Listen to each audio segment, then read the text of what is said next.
into each one of the Facebook groups and let this video be live, and one more group, live.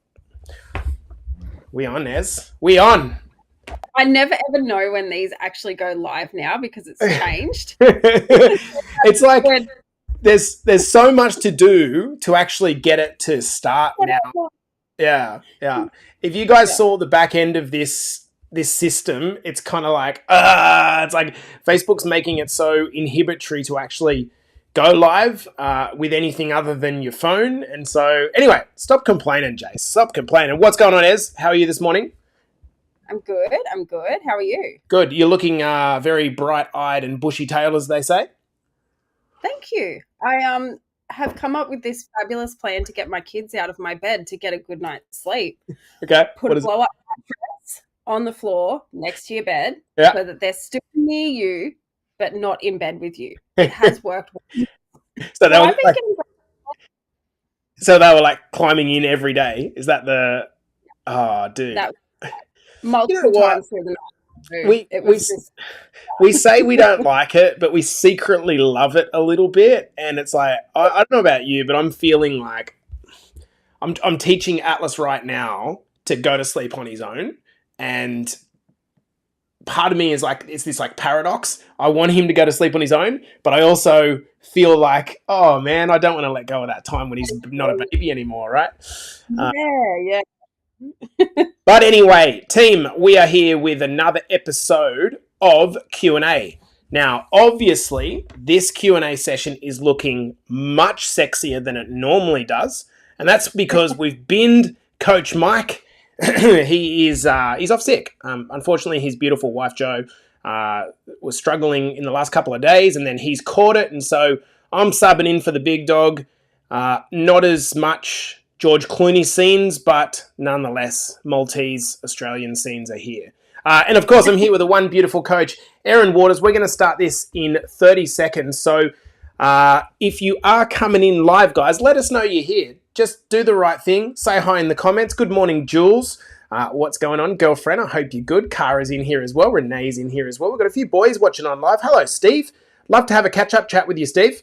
Been a while, brother. And I hope you are killing it, my man. Guys, we're going to kick this off. And remember, you can ask any question you want. Good morning, Tez. Any question you want. Hello, Monica. How are you? Any question you want, we'll keep an eye on it. And if you've got something you want to ask that's a bit curly or you're struggling with, please ask the question. It might not even be a yes or no question. It might just be an opinion that you're after. So please ask it, and we'll do our best to help out. After all, that's what coaching's about. Good morning, Lapo. I hope you're having a beautiful start to your morning as well, champion. And so I reckon we'll get started on the first question. Let's go. I've been in the program for 4 weeks, and I've lost 1 kilogram. I'm eating healthy, but could my genetics be playing a role? All right, so what's your feeling on this question, Ez? How would you confront this if this was asked to you? My very first thought would be, no, your genetics don't play a role here. My first thought would be, let's go back and look at what you're actually doing on a daily basis. Are you doing all of the things, or are you kind of slipping with your nutrition? Are you slipping with your steps a little bit? Are you tracking your nutrition properly? Because that's a big one.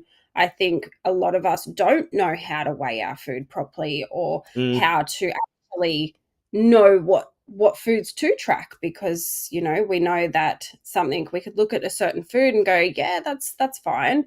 And then the calorie component of it is huge. And if you're having that on a daily basis, that could potentially be the reason why you've lost some weight, but not as much as what you want. I think it's also important to say, however, that's accurate. That's true as. But for some people, 1 kilogram might be a great result. If you only had 8 to 10 kilos to lose, that would be a great result. And the question that I would be asking you, if that was you, is why are you trying to lose it so quickly? I think when people come into a program, they all of a sudden think, all right, now I'm paying for this program, so I've got to rush it while I'm in the program. Wouldn't it make more sense that you establish some behaviors that allow you to do this for the rest of your life? Don't you think that's a good idea? And I'm going to talk about something probably on the podcast on Wednesday, talking about sustainability versus just going all in. But ask yourself, at this stage of your journey, what do you need? Do you need to, have you had a history of just failure, and actually losing a kilo of weight is a fantastic result? Or is it, as Ez said, where you've got 50 kilos to lose, you're 4 weeks in, and you're only a kilo down, but it's because you're emotionalizing weight loss? I'm doing everything right. But when we actually look objectively at it, perhaps not. Does this make sense, guys? So I think everyone, this is where we kind of revert to this idea that everyone's journey is different, and we've got to be looking at the outcomes that you want. And so please ask questions to your coaches. Don't sit on your haunches and just expect us to be mind readers. We want to know, A, the results that you're getting at the moment, do you feel they're good? B, or satisfactory? B, can you explain the results? If you're kind of thinking that you're doing all the things correctly, as everyone says, but you feel like you're not getting the result, then ask for help, right? This weight loss thing is fucking emotional. So I just want to say that.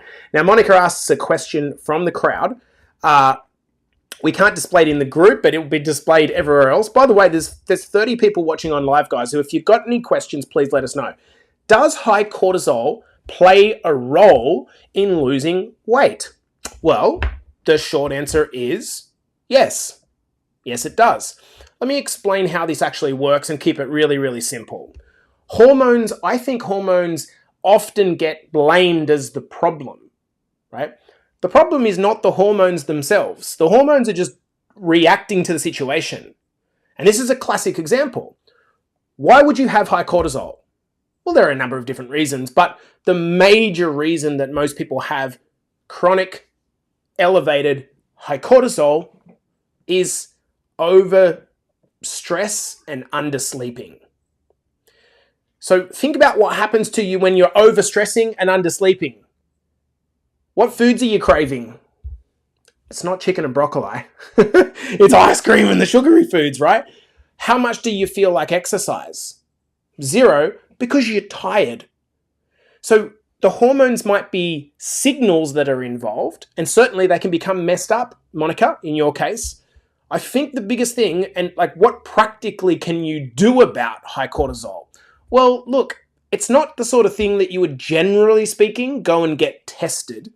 You don't need someone to tell you, hey, Monica, you've got high cortisol, that's why you're overweight, as an example. You don't need to be given that. I can just tell you that certainly if you're stressing a lot, like most people, including myself, I'd put myself in that batch as well. If you are undersleeping, I try not to do that because that's in my control. Stress is a bit harder to control. I know that you're going to have high cortisol, and that's going to give you cravings, a feeling of inactivity, tough emotional regulation, and then some downline consequences of that. So the short answer is yes, it definitely can play a role, but a better question is, what can I do about my high stress and undersleeping? And my answer would be, go to fucking bed, right? Here's the problem. You guys are staying up until midnight doing what? You guys are complaining about being stressed, but what are you doing about that stress? For me, every morning I get up and I've set the habit where I sit down and just do 10 minutes of meditation and stretching. And I've come to the conclusion that if I don't do that, my brain starts to fry out and I'm reacting all day to everyone, including my kids and my wife and the coaches and everyone else. Ez, have I covered this off, or do you want to add anything here? Do you have a kind of a way that you handle your stress? I think it's an overall thing. I think to think stress is never going to be there is very unrealistic.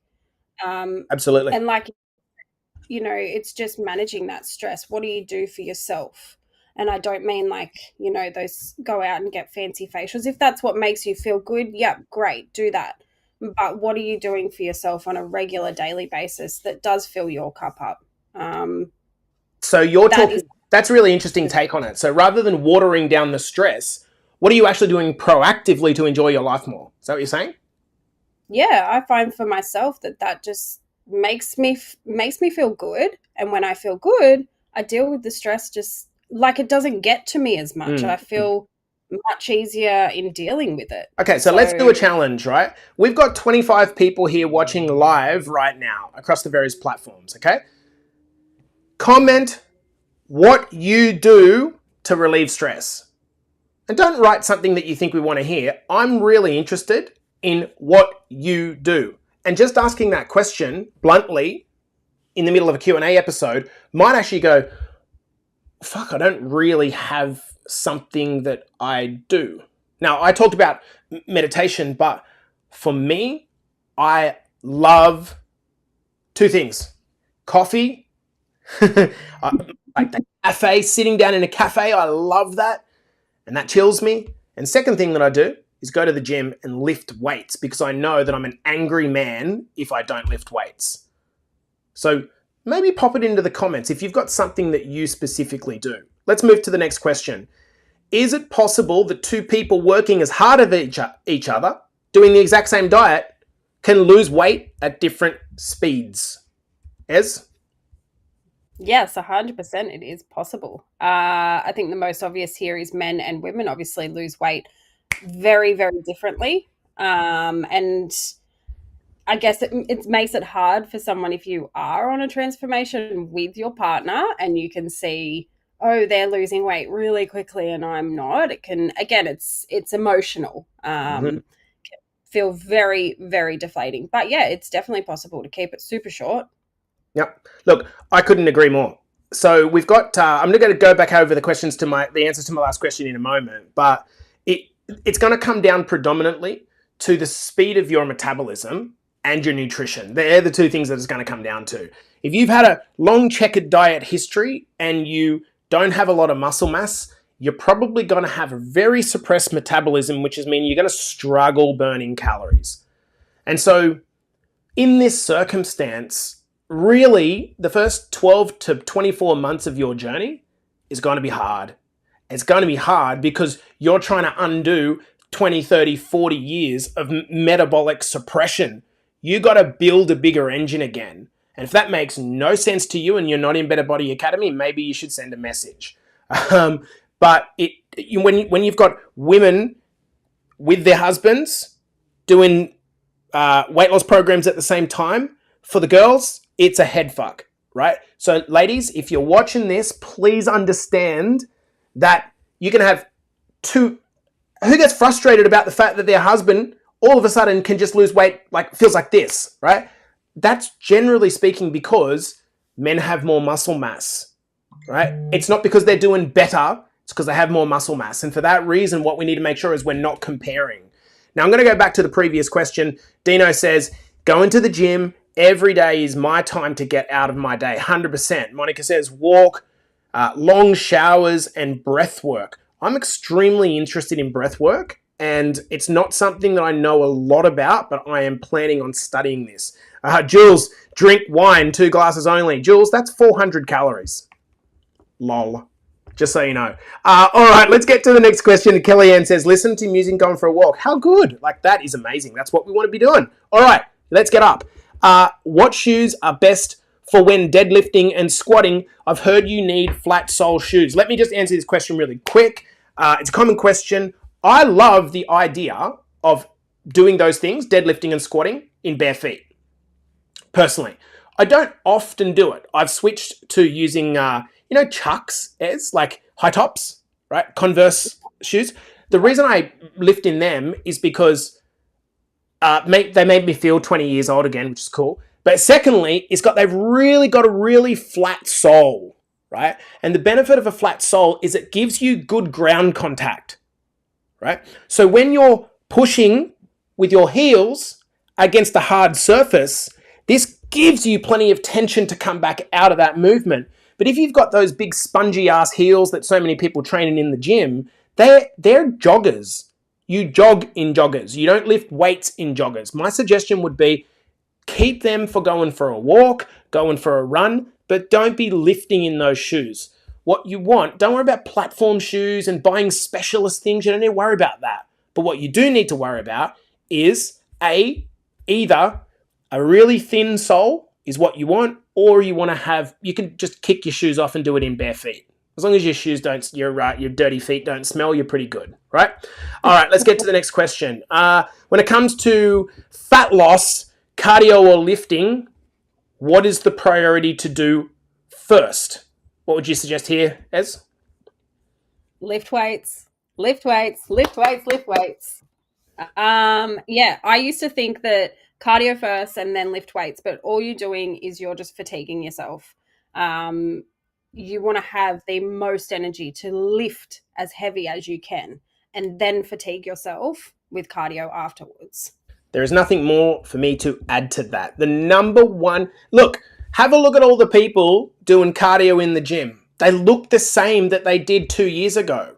If you take someone like Kellyanne or Terry or Nick or Zenth, the key theme is they're lifting weights, right? Now, I'm not saying to you just because you lift weights, you're going to all of a sudden the fat's going to fall off you. But look, we can go back to the signal that's sent to your brain when you do certain activities. When you do certain activities, like running for long periods of time, as your predominant fat source, as your predominant fat loss mechanism, what's going to happen is your body's going to adapt to that quite quickly and send your metabolism slower. You'll start to pair off muscle. Guys, I don't know about you, but if you're like me and you're 42 in fortnight or something like that, how old are you, Ez? I think I'm nearly 32. Okay, right. So right, you're starting to get a little bit, middle-aged type style. You have to be saving as much muscle as you can possibly save at all costs. All right, let's go next. Should I do fasted cardio or not? This is an interesting question. Some people rave about fasted cardio, some people don't. So why might you do cardio? Because we just talked about this in the previous question, right? So it sounds a little bit hypocritical. So why should you do cardio? Well, you should do cardio for the benefits of cardiovascular activity, right? That makes complete sense. That's a health benefit. What you shouldn't really be doing is at the start of your journey when you've got 10, 20, 30 kilos to lose, you shouldn't be doing cardio as your predominant fat burning mechanism until you've got your nutrition and your gym work. Then you can add some cardio on top of that. Most definitely. It's going to help you burn a few extra calories. And if you've got your engine size up and you've built some muscle, then it's not going to be as impactful as just trying to run the calories off. Now, should you be doing this fasted or not? I think it's equal. Personally, I think it's equal. The science basically says there's no benefit to fasted cardio. But if a person feels motivated by doing it, that's a placebo effect, right? So what I mean by that is, let's say Ez, for example, likes to do some cardio in the morning on an empty stomach, and I like to do it on a full stomach for whatever reason. It's not really going to make a difference in terms of what the science says about what works, but what it will do is that Ez might be like, oh, but it gets me motivated, it makes me feel like I'm burning fat. It might be in the placebo. If that makes her actually do it, then that's a good thing. Does that make sense? But I'm going to come back to this idea that at the start of your journey particularly, you shouldn't be just like spending hours on a treadmill at the consequence of lifting weights. Let's get to the next question. I want to be serious about my food intake. Should I take a food intolerance test? I'm just going to jump in and say that one. If you would take a food intolerance test if you had some intolerances. If you want to get serious about your food intake from a fat loss perspective, the two don't have anything to do with each other. Okay, I'm just going to leave that there. When is the best time to work out? When can I get the most gains? Morning, afternoon, or night? Because my schedule's hectic. Ez? I think this is very similar to what you were saying about fasting with cardio. If you have a hectic schedule, I think just sometimes you have to just fit it in when you can. Yep. And for the majority of us, we're not super athletes, so it doesn't really matter as long as you're getting one in the box rather than none. Like if you're planning to go to the gym in the morning and you just know like, oh, I have to be there because it's the optimal time for me to get gains, but you know your mornings are hectic, you're not going to get there. So it's ridiculous to plan that. Yeah. Couldn't agree more. Yeah. And I think that if you feel, for me, for example, I know that if I train in the morning, I like the idea of training sometime in the earlier part of the day because it makes me feel ahead of the rest of the world. It feels like it energizes my day. But that doesn't mean that evidence-based it's going to be different. I'll always remember one of our OG clients, Linda Janes. You know, she would literally have the whole afternoon, put the kids down, do her entire day, do dinner, and then go to the gym. That seems like madness to me. But she was a mum that was making it work. So rather than kind of have this perfect schedule that you're trying to aspire to, maybe it's just one day you need to do it in the morning, then 2 days later you need to do it at nighttime at midnight. It's kind of like, where can you fit it in? That makes a lot more sense. Guys, reminder, if you want to ask any other questions, please pop them in the comments and I will do it. What is Steve saying? I need a good walk to stretch or warm up at least 25 minutes pre-lifting. Yeah, I like that idea as well, Steve. If you can factor in your kind of transport to the gym as your warm-up, that's amazing. I think that's like the ideal situation. All right, so we've got a question from Jules. I'm wondering, I get 3 different weight machines set up for me, then do them in succession. 3 different muscles used. No rest, and then rest after. Jules, are you drunk? I have no idea what you're talking about. Re-ask the question, mate, because I know it's 6 o'clock in the morning for you, and that just confuses the shit out of me. Ask the question simply, brother, sister. Next up, does lifting weights increase testosterone or decrease testosterone, aka bedroom performance? Well, testosterone is the predominant male hormone, but contrary to what a lot of women think, it is extremely, extremely prevalent in women. And it's really, really important, particularly for, one, building some tone, for women I'm talking about. Second thing is actually having some libido, right? You do not want to have 0 testosterone. That is not a good thing.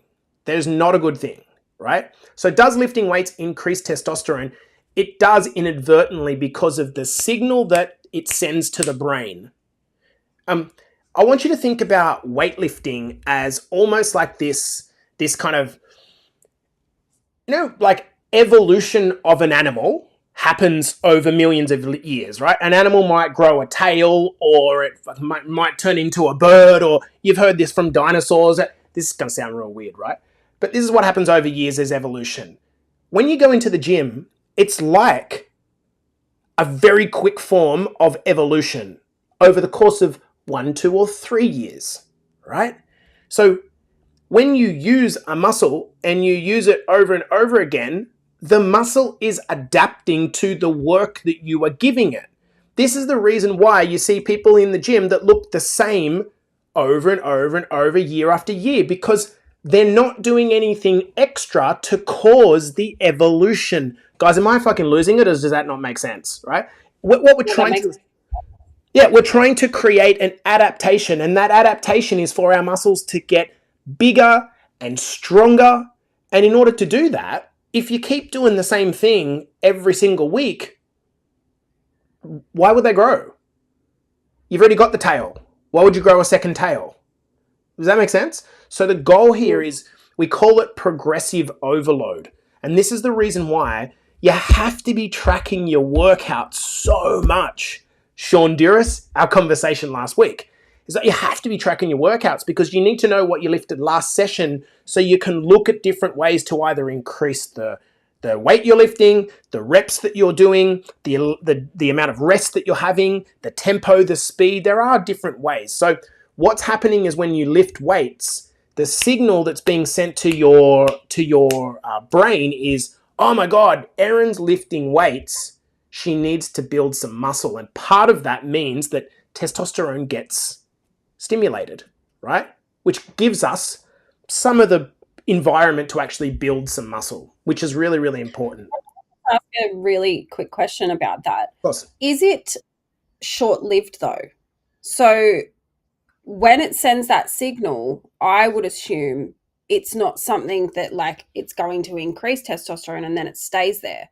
You've got to keep sending that signal, as we're talking, keep lifting weights to have a spike in testosterone and then it will drop again. Is that correct? 1000%.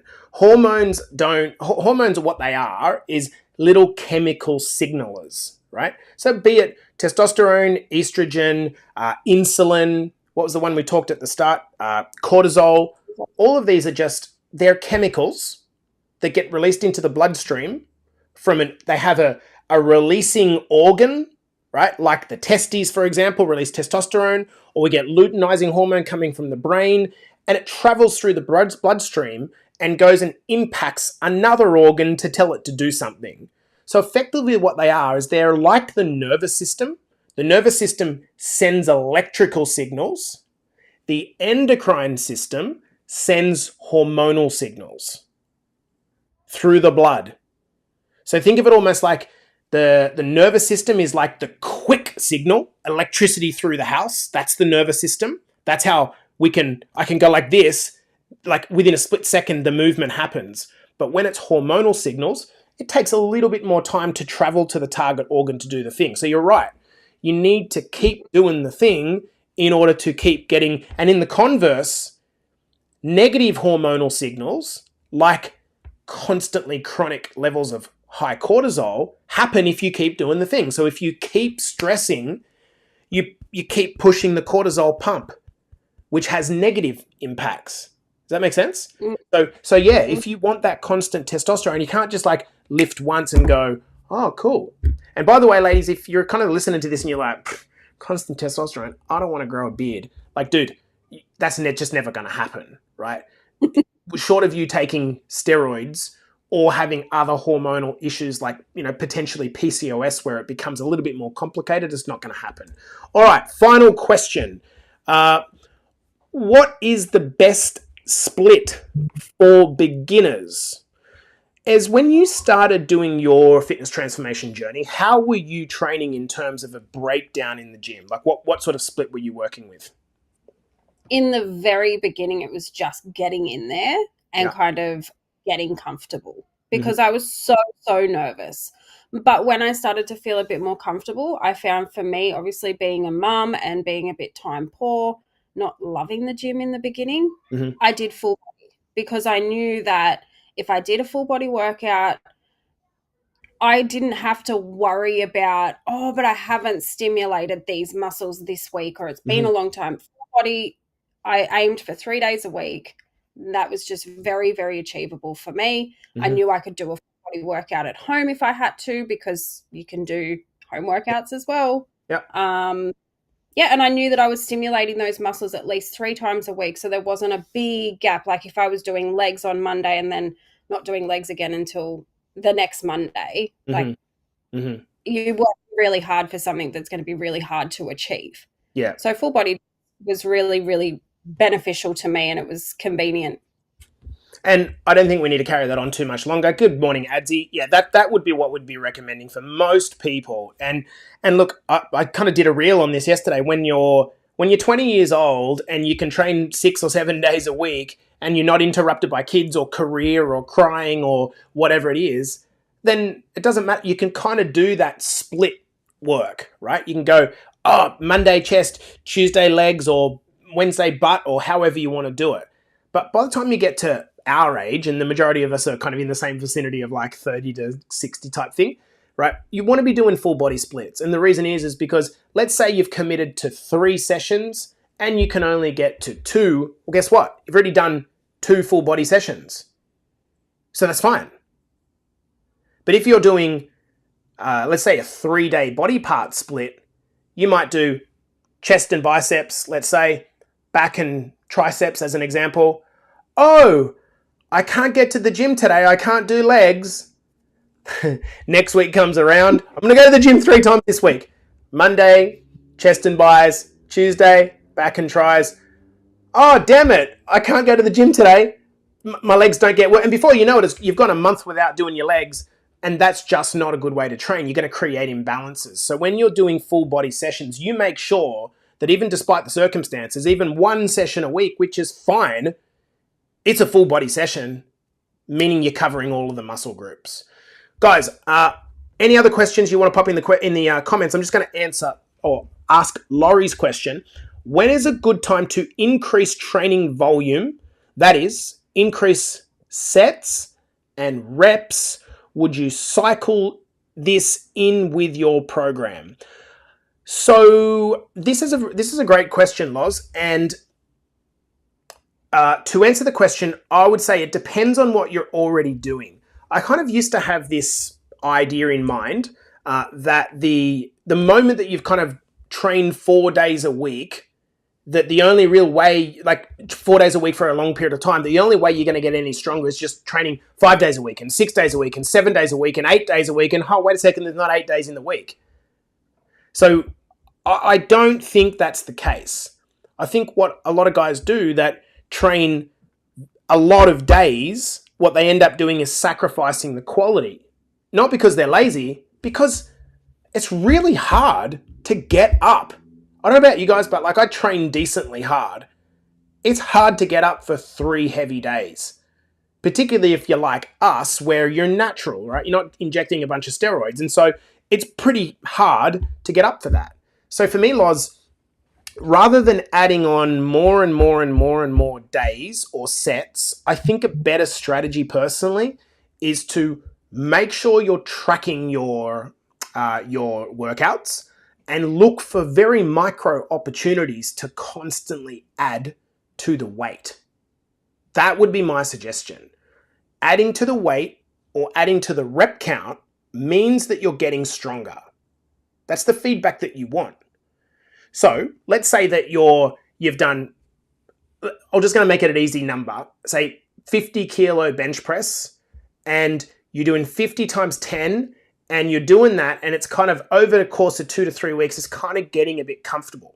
Or what you want to do is you either increase the weight or increase the reps a little bit, but then at a certain point, you don't want to increase the reps too high so you're doing 20, 30, 40, 50 reps, because then it just becomes inefficient. And in those circumstances, I would want you to continue to lift the weight. That's it. And Adsy's made a point here. He's just said the 1% theory. So what that basically means is that you look for the little micro percentages that you can add on. I mean, what's the smallest plate that you've got in your gym?